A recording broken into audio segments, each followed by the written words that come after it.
Well, it's time to get going. Start doing a little bit of work again. This bike came into the shop today. It belongs to a friend of mine named Scott, and he's going to give it to his son Alex. So I guess it really belongs to Alex. Anyway, Scott and him brought the bike over today. Like I say, it's the end of visiting season now, around the end of August here. So yeah, I haven't done any real major bike work except for a little maintenance on my own machinery here in the last month or so. But now with visiting season wrapped up, or pretty much wrapped up at least, it's time to start getting back to my hobbies in between doing the usual household maintenance and that sort of thing. But anyhow, this one has a bit of a history with me. The fella that used to own it, he bought it. I can't remember where he said he got it. Anyways, paid a little bit too much for a bike that wasn't running. He bought it sight unseen. There was a lot of stuff on the bike that wasn't properly fastened on and that sort of thing. As you can see, it's a hodgepodge, like those instrument clusters are from a later model Triumph. So anyhow, it's been monkeyed with and tinkered with, and anyhow, when the original owner bought it, he brought it out to me and just wanted to get it running, right? So I did what I had to do to make it roadworthy, and anyway, the thing started up on the first kick, I think. Yeah, this was probably about 6 years, maybe 7 now ago. But anyway, I got the bike out on the road, and it developed a bit of a knocking sound on the left side, and I couldn't tell if it was coming from the cylinder, like, for example, a loose piston, or whether it was a connecting rod starting to have a little too much clearance in it. Anyways, he got a bit depressed about the whole thing. He didn't want to spend any more money on it. So anyway, long story short, he wound up taking it home. He didn't do anything to it to see if he could investigate any further, and the bike just sat outside for years.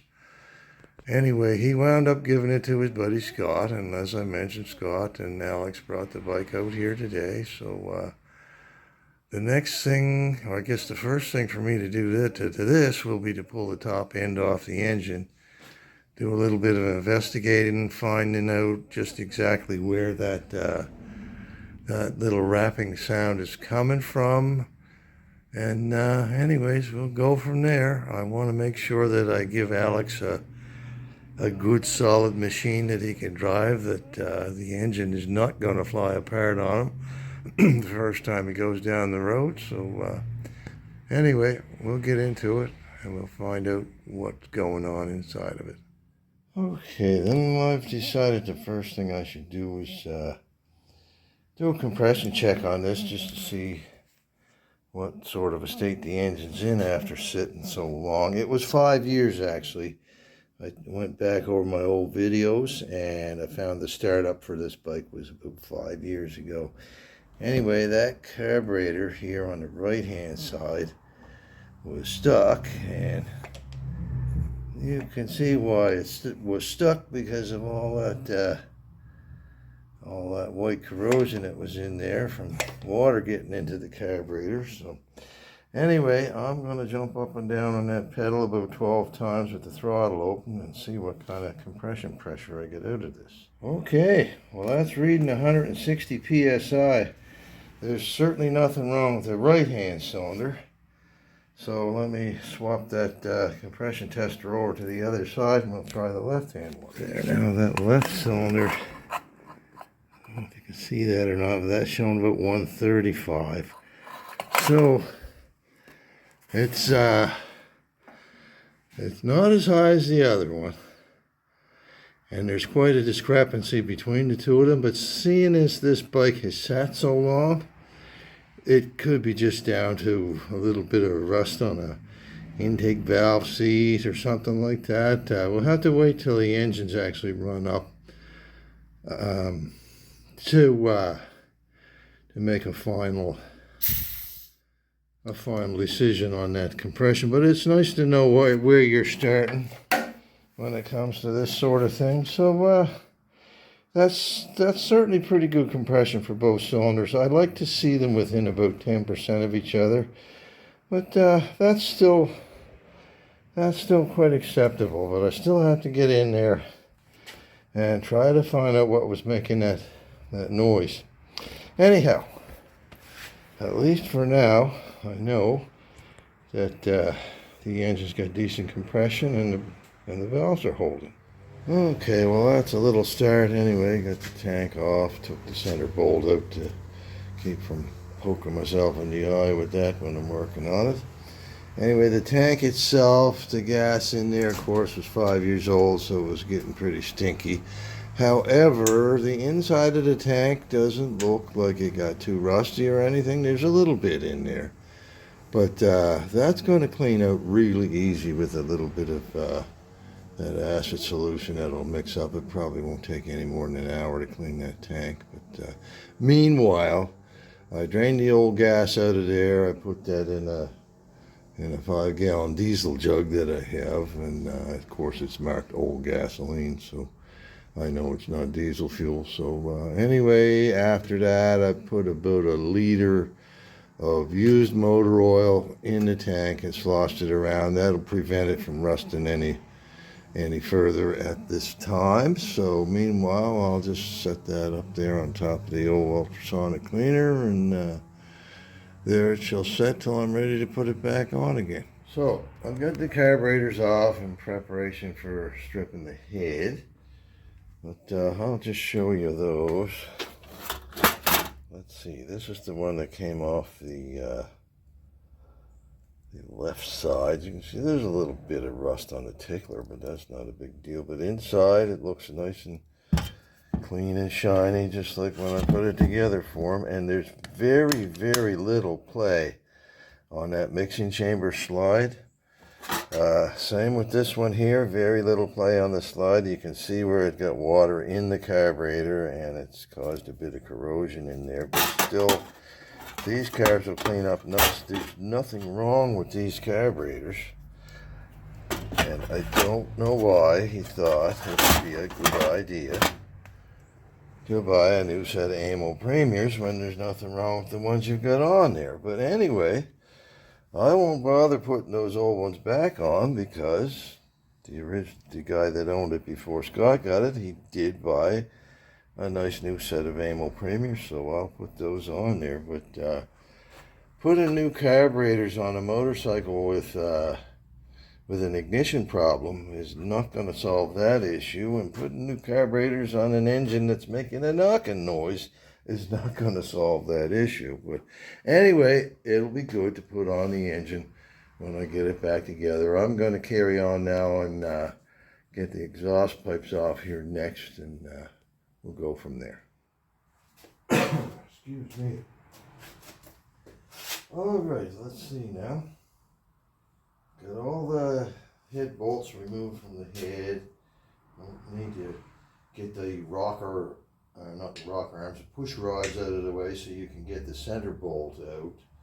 You also have to remove the forward rocker arm shaft in order to get the two forward inner bolts out of there. So I've got everything off, I think, as I mentioned, so it should not take much to loosen that up. Maybe just a little. Oh, that was easy. All right. Must be a copper gasket in there if it's that easy to wiggle around. I'm going to try to push these wires and cables. Well, that was a washer that fell down there. We'll get that. Anyway, let's take this head off if we can. All right. I think the camera can pick that up. Yeah. It looks pretty clean. Yeah. I got to tell you, those head bolts, some of them were really not very tight at all. I think the one that was is in the center was probably, what did that center one, there was probably no more than about 10 foot-pounds of torque on that. So let's get the gasket off, if we can. Oh, let's see what we got for screwdrivers here. That's a nice copper gasket, so I love those things because you can just use them over and over and over again. All you need to do is anneal them.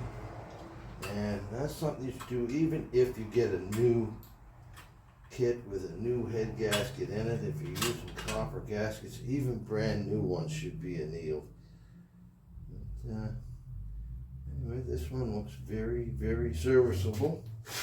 So I'm going to put that in the box with the rest. The pistons are a little dirty looking, but I'm not seeing a lot of extra movement there. So.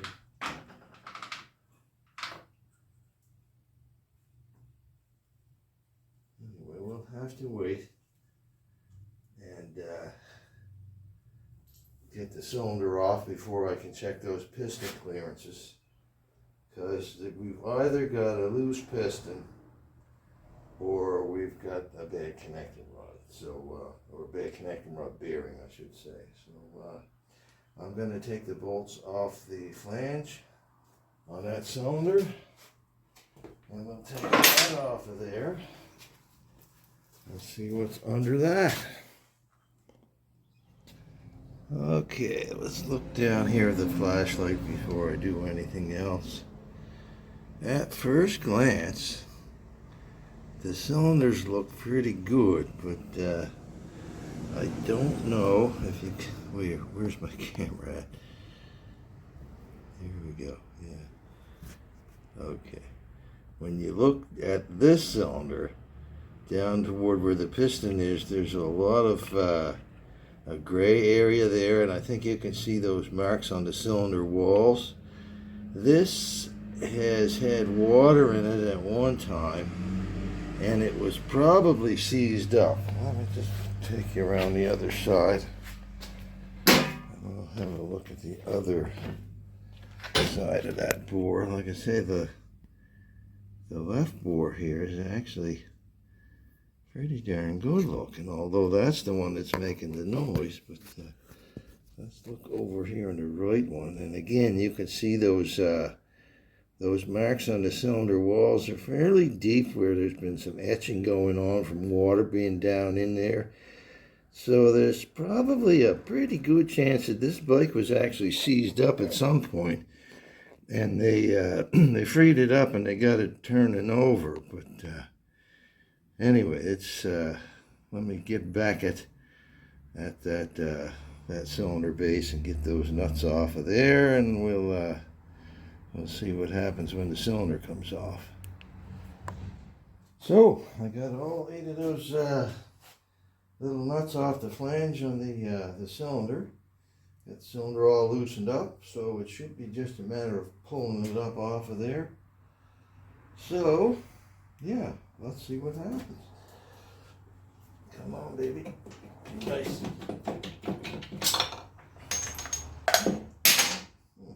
What's that? Oh. that you heard falling down was the tappets falling out of the engine block. That's okay.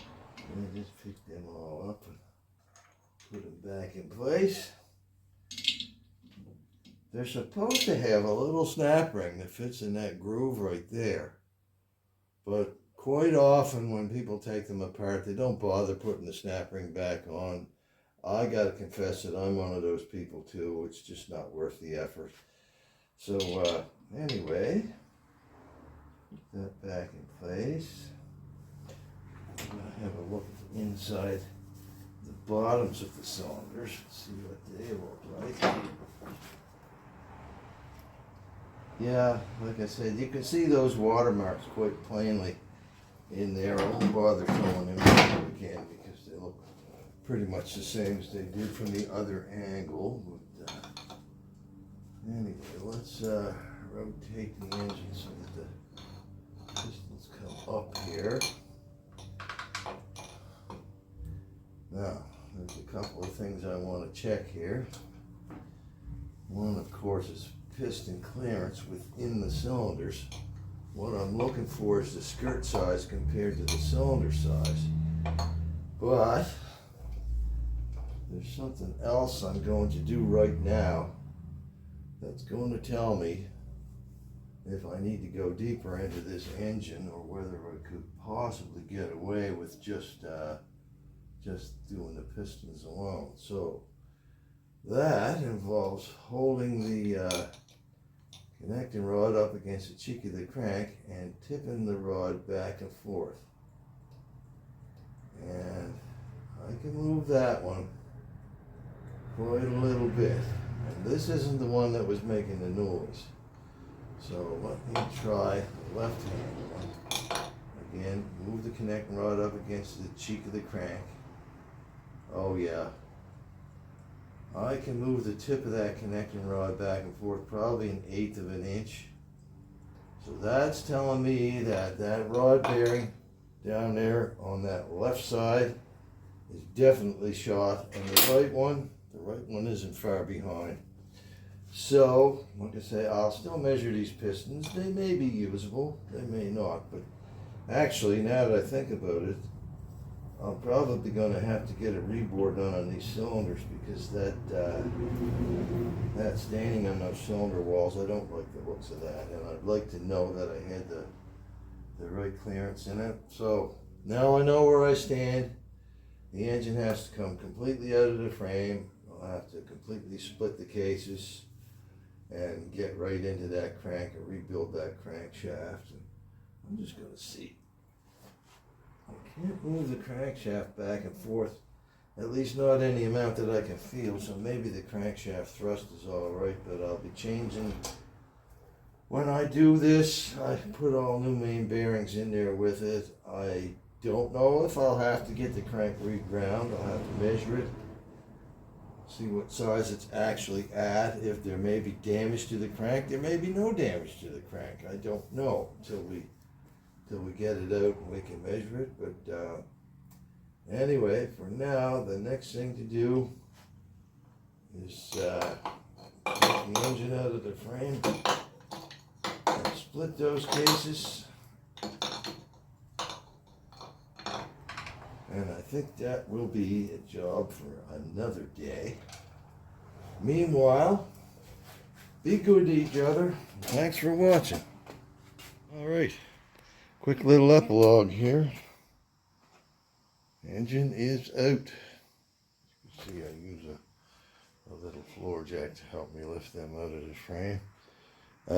Whoever put this together didn't make it easy for me. They had the wrong type of bolts in that banana shaped piece of metal that goes in there.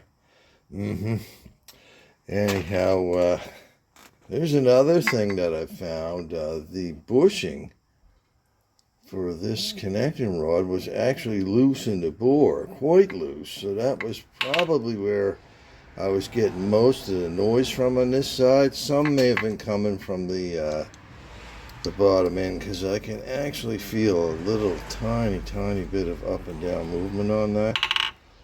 But like I say, I think most of that light knock was coming from this being so loose.